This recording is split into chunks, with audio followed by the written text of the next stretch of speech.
Hello everyone.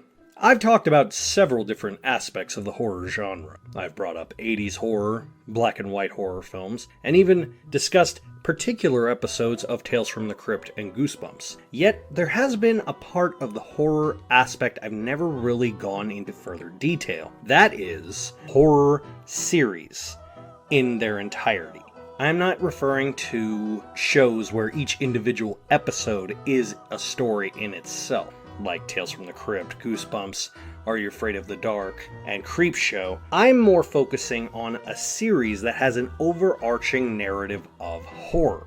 And I decided to touch upon certain series that you may have overlooked.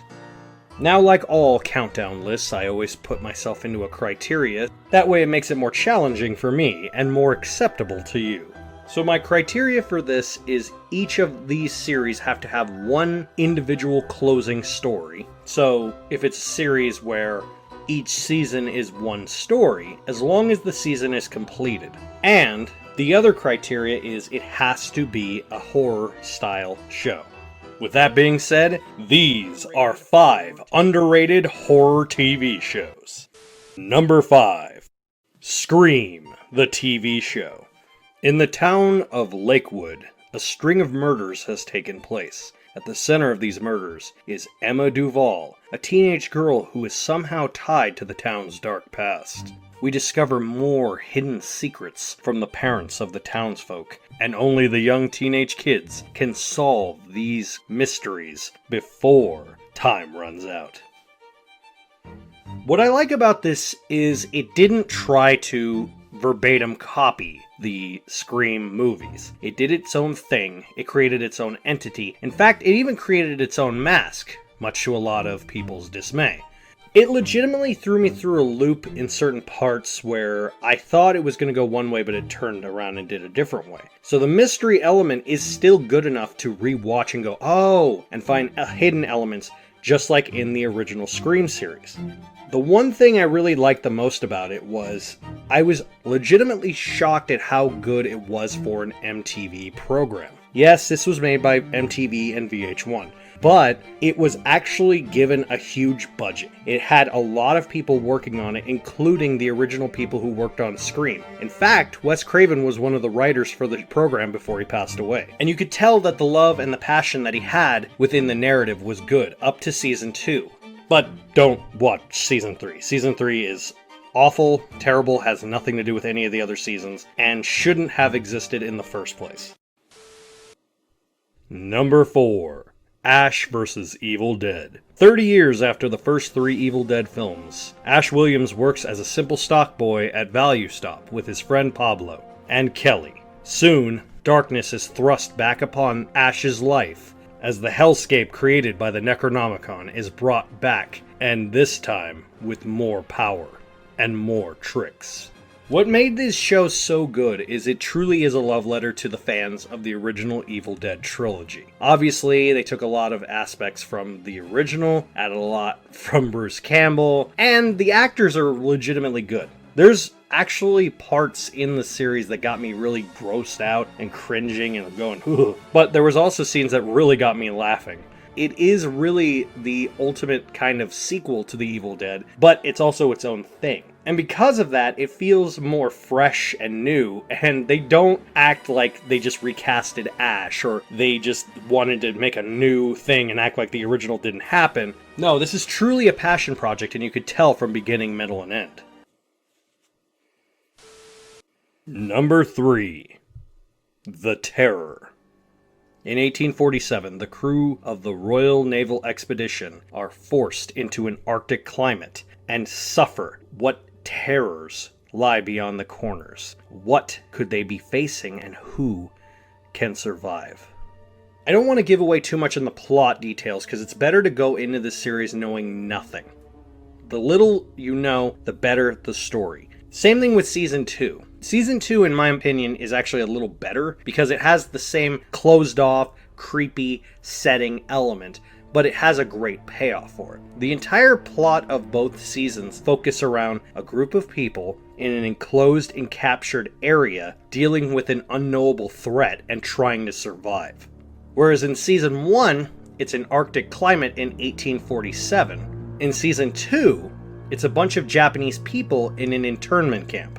And you honestly feel the threat and the unease as the series progresses. And considering this was made by AMC, with the budget they got from The Walking Dead, you could tell, obviously, they did not hold much back, but they did explore things that kept you unease at the same time, not just from the supernatural threats, but the real ones as well. Number 2. Penny Dreadful.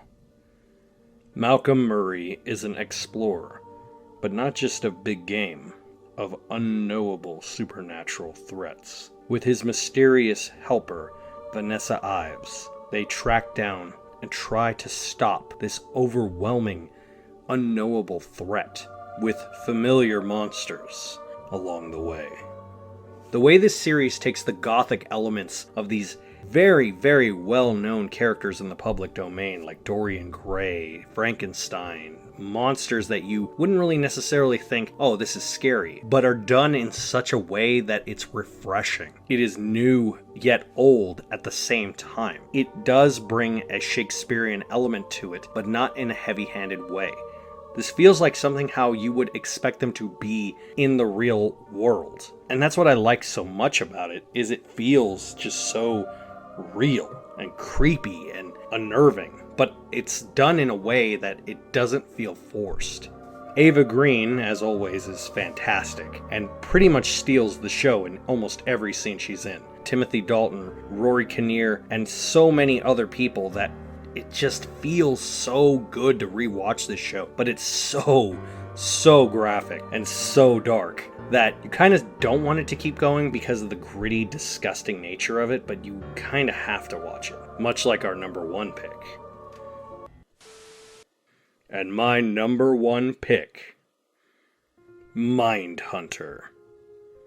FBI agents Holden Ford and Bill Tench, along with psychologist Wendy Carr, operate the FBI's Behavioral Science Unit within the training division of the FBI in Quantico, Virginia. They travel the country interviewing serial killers and trying to find the connection that each of them have to help solve current ongoing cases.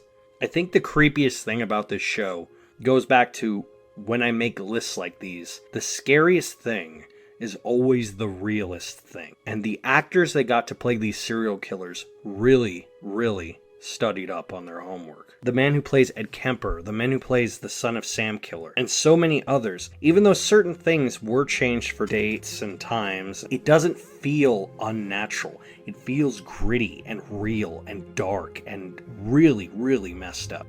I was debating on putting this or True Detective, but with True Detective, it's more about the character studies of the actual detectives, whereas Mindhunter, it's more about discovering what it is in regards to the serial killers that makes them tick. And that is what the whole overarching narrative of the series is. Why? It's a question that so many of us still ask about serial killers to this day. And these 2 detectives, based off of 2 real detectives and the book that they wrote, tried for the first time to ever answer that question. And that research is what we now use to help find and stop serial killers now. So those are my picks. Do you have any that you recommend watching? Let me know in the comments down below. Keep enjoying Jack-O-Ween.